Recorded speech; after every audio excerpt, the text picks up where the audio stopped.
Hello friends, I am Professor Smitaja from the Department of Humanities and Social Sciences, and I am here to discuss health, humanities and disability studies. And under this caption, we are working on graphic autopathography. I have spoken already a lot on graphic autopathography in the previous lecture, but there are some more aspects about graphic autopathography which need to be discussed now. So let us see what are those aspects.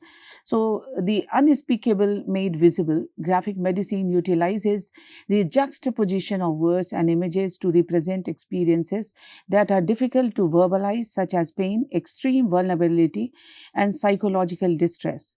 This visual medium highlights materiality of the sick body.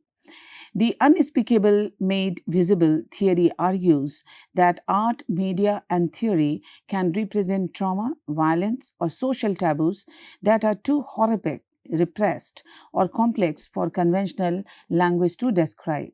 It involves using visual art, performance, and documentation to confront, mourn, or protest subjects like war, genocide, or systemic inequality, making these forbidden or hidden experiences part of the public visible world. What are the key aspects of the theory? Representing the unrepresentable. This approach addresses topics that exceed the power of speech, such as the Holocaust, sexual violence, or environmental destruction. It asserts that simple description fails, necessitating extraordinary, often visual, means of expression.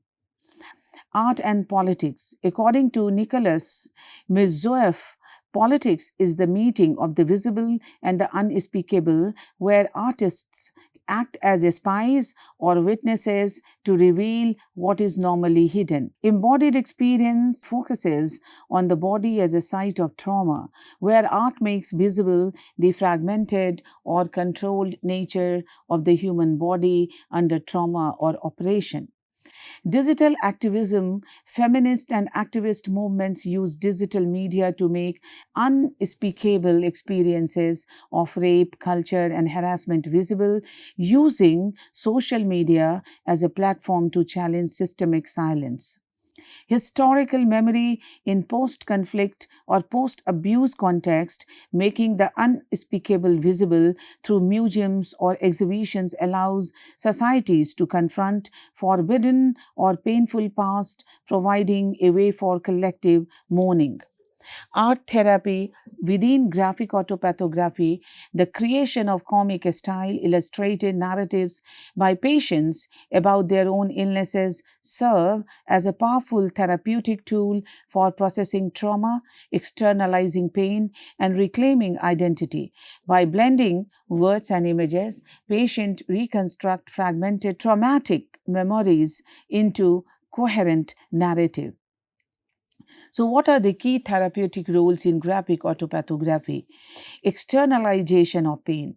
The artistic process allows patients to distance themselves from their sick persona, enabling them to witness their own experience objectivity. Reconstructing of identity. Creators transform from passive patients into active storytellers, reversing the feeling of being subjected to medical procedures.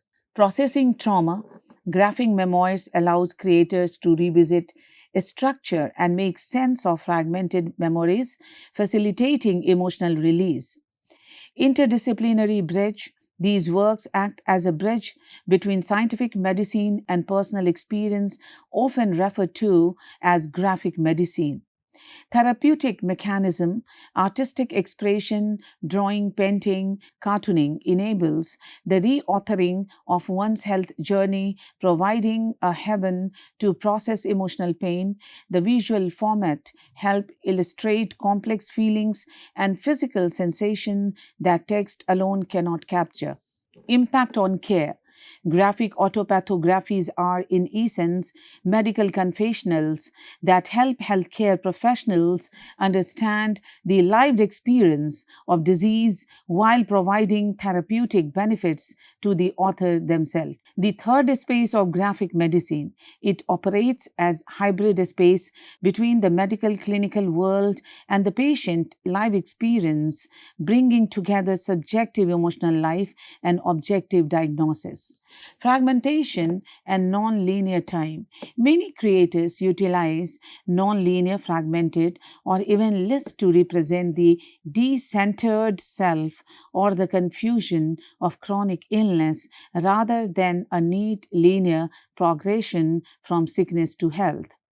Examples of narrative techniques, artists often employs symbolic imagery, metaphor, and varied pacing to convey the emotional, psychological, and physical impact of disease. Examples in literature and art, we can cite Justin Green's Binky Brown, often cited as pioneering example of using the graphic medium to explore obsessive thoughts, later diagnosed as psychological disorder. Katie Green is noted for how the act of illustration influenced her collection of memories and enabled her therapeutic journey. The extreme everyday, this genre often depicts the extreme everyday where chronic long term illness transforms normal daily life into a continuous brutalized experience.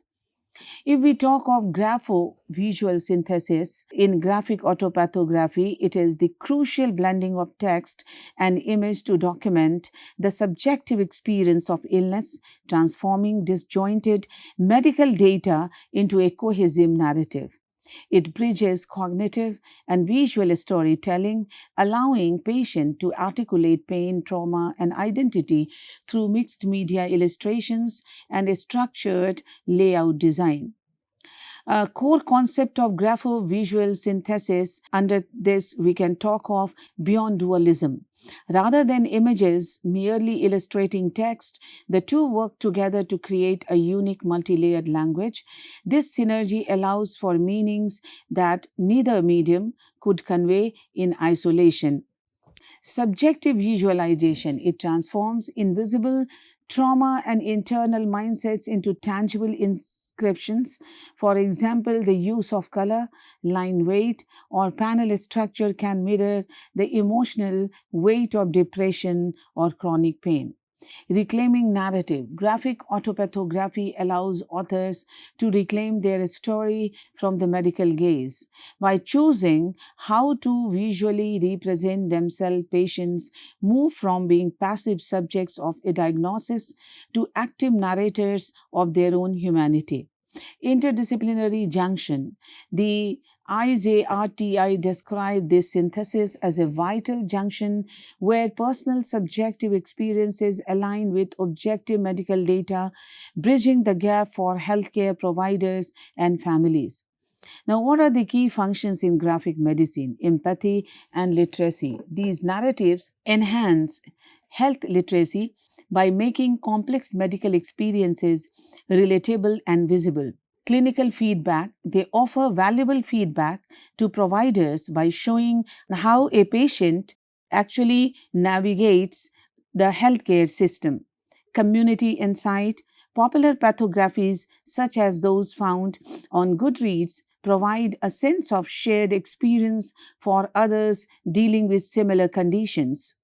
Graphic autopathography, the visual storytelling of personal illness, moves beyond mind body or doctor patient dualisms by using the hybrid nature of comics to blend objective medical data with subjective lived experience. It reframes the diseased body not merely as a clinical object, that is dualism, but as a lived body in an in-between third space, often challenging biomedical reductionism through artistic, temporal, and spatial representation. Let us see the key aspects of movie beyond dualism in graphic autopathography. The third space of illness, Sushan M. Esquire adapt Edward Soldier's concept to show the graphic medicine creates a third space where the first space, physical perceived body, and second space, conceptual abstract medical knowledge meet.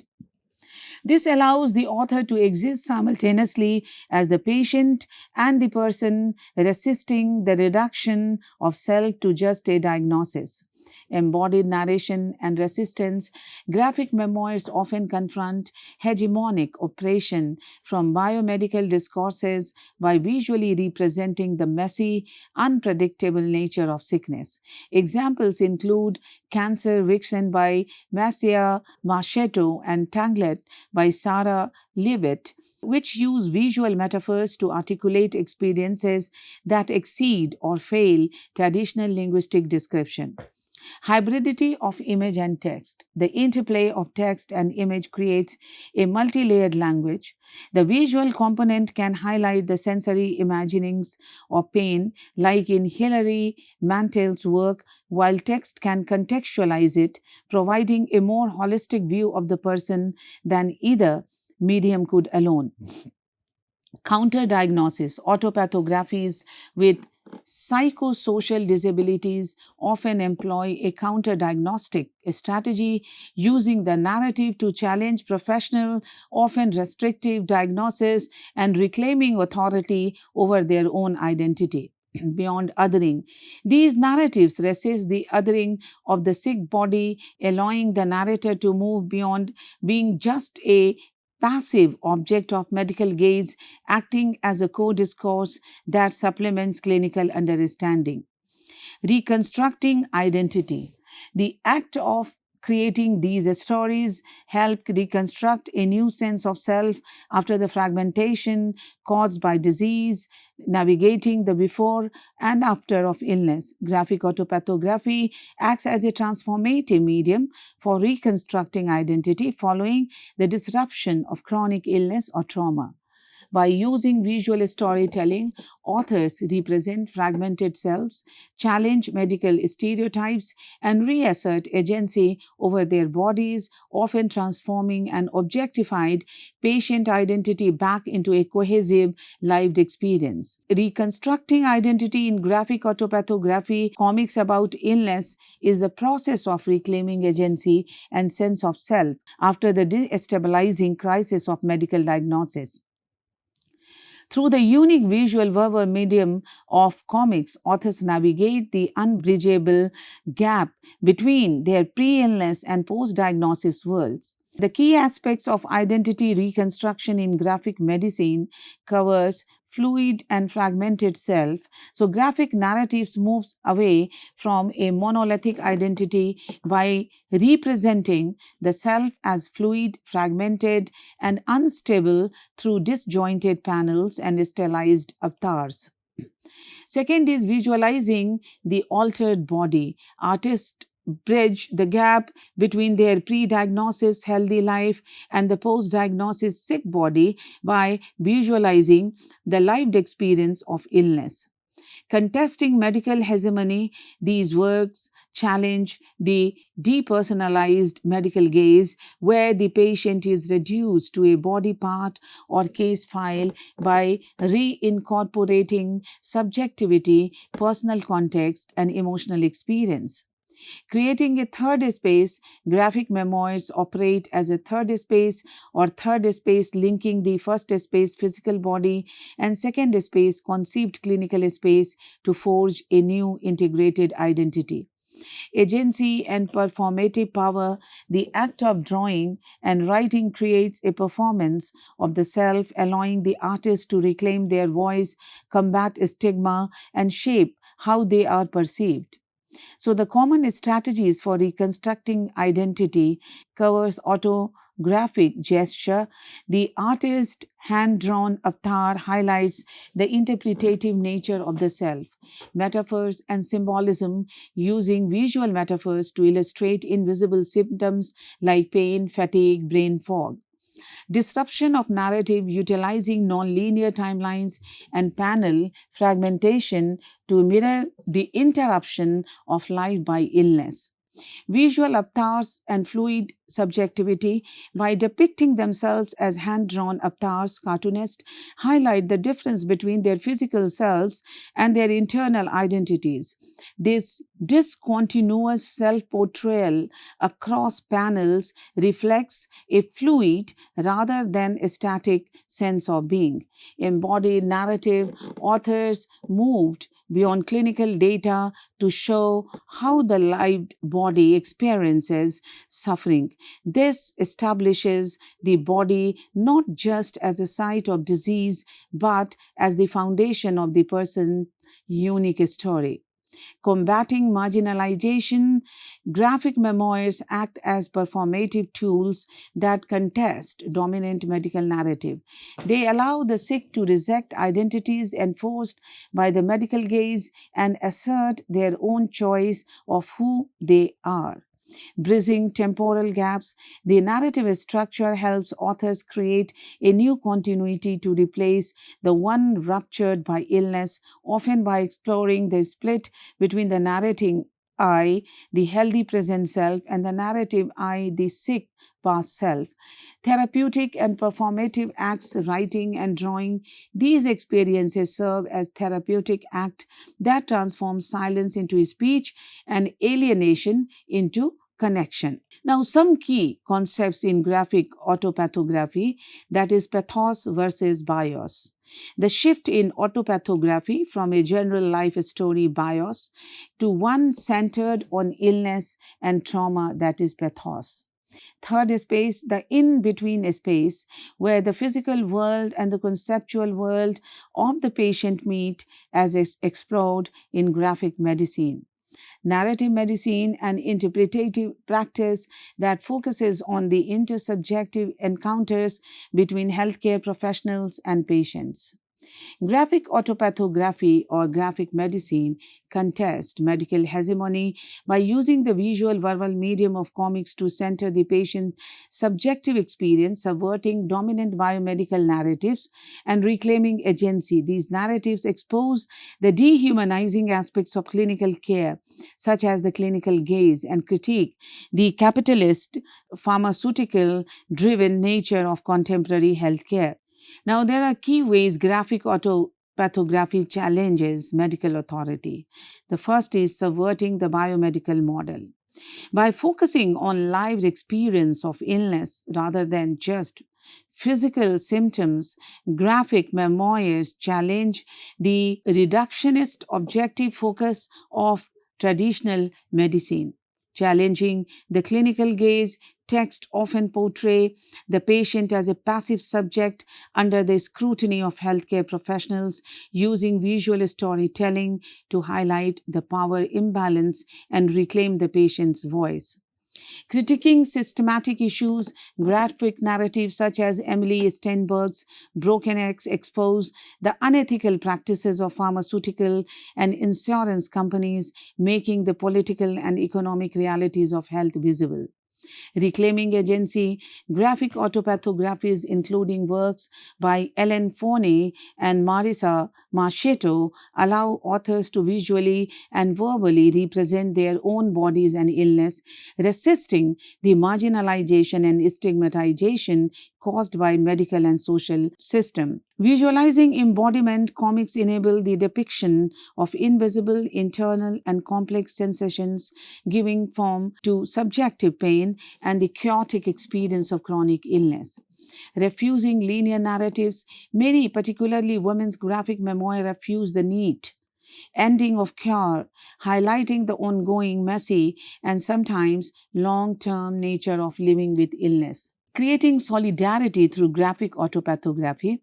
So, graphic memoirs written by patients create solidarity by transforming isolated, stigmatized experiences of illness into shared visual narratives that foster empathy, challenge biomedical reductionism, and build community among sufferers. These works allow authors to reclaim agency, connecting personal pain to broader social and political context, turning individual trauma into collective understanding. When we talk of key aspect of solidarity in graphic autopathography, the first is countering marginalization and stigma. Graphic autopathography, such as those tackling chronic illness or mental health, often challenge ableist norms and the social exclusion experienced by patients, helping to destigmatize conditions. Visualizing embodied experience by representing the body in pain, these narratives bridge the gap between patient and reader,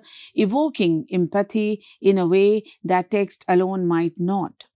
Building community and shared experience, graphic memoirs create a sense of belonging, transforming the solidarity experience of illness into a shared relatable narrative which can form online or offline communities.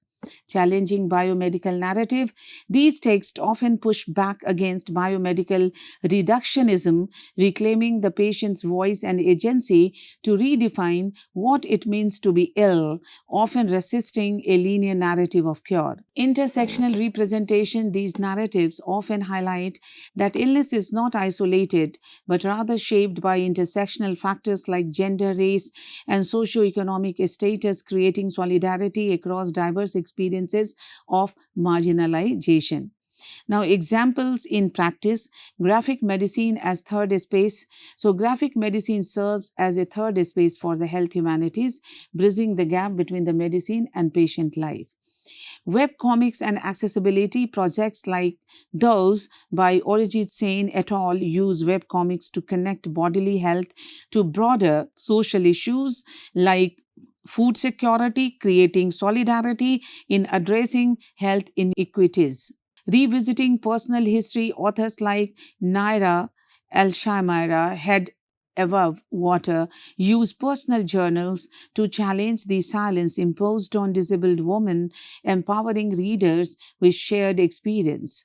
Solidarity in graphic autopathography, the visual storytelling of one's own illness or disability, is created through communal recognition, destigmatization, and the democratization of medical knowledge. By using the verbo-visual medium of comics, creators forge a shared space often called graphic medicine, where individual suffering is reframed as a collective experience that challenges isolated medical diagnosis. So, building solidarity in graphic autopathographies, solidarity is built using several key narrative strategy, and the first is communal witnessing. Works like Ellen Forney's Marble or Marisa Macheto Cancer Fiction allow readers to see themselves in the protagonist, a struggle fostering a sense of belonging and reducing the isolation of being the patient. Interrogating structural inequalities, graphic autopathographies often critique the political economy of health by illustrating how pharmaceutical and insurance systems commodities illness. This shifts the focus from individual biological failure to systemic societal failure, creating political solidarity among marginalized groups. Resistant femininity and diverse identities. Many female creators use the medium to reject linear recovery tropes, instead showing incoherent or unedited data that mirrors the messy reality of living with a body that is always already pathologized by society. Embodied empathy, the use of hand drawn lines, the autographic gesture creates a direct physical connection between the artist's hand and the reader's eye, making the pain and sensory experience of illness more visceral and relatable. Destigmatization, by sharing the unofficial and colloquial side of illness, fears, family dynamics, and daily frustration, these narratives help dispel myths and reduce the stigma attached to chronic condition. So, the key concept in building solidarity, graphic medicine, the intersection of comics and healthcare that serves as a third space for patient to regain agency and voice against biomedical reductionism. Stories that challenge the official medical record, allowing patients to define their own identities rather than accepting those enforced by the medical institution. Intersectionality, authors like Karini Broca use the medium to show how disability intersects with gender and culture, highlighting specific forms of solidarity within those communities. So, graphic medicine interrogate structural inequalities by using visual narratives to expose how systematic barriers, socio-cultural scrutiny, and medical biases shape patient experiences, particularly concerning gender, race, and disability. Now, these comics move beyond personal illness stories to map how power structures an inequitable healthcare system pathologize, marginalize, and inflict bodily damage on individuals. With these, I conclude this lecture. Let us meet in another lecture with another topic related to graphic medicine and also health humanities and pathology. Since then, thank you.